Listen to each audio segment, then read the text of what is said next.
Četrtek je jutro. Praktično noč, mi pa je že v debati. Razmišljamo, si prisluhnemo in si pomagamo. Kaj je veselje? Kaj pomeni spoštovati? Zakaj vse smo hvaležni?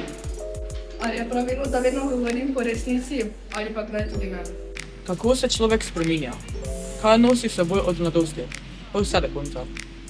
Skozi zgodbe rešujemo moralne dileme. In se sprašujemo, kaj so človekove pravice.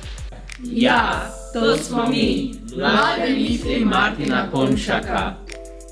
Vabljeni na festival humanistike Odprti horizonti.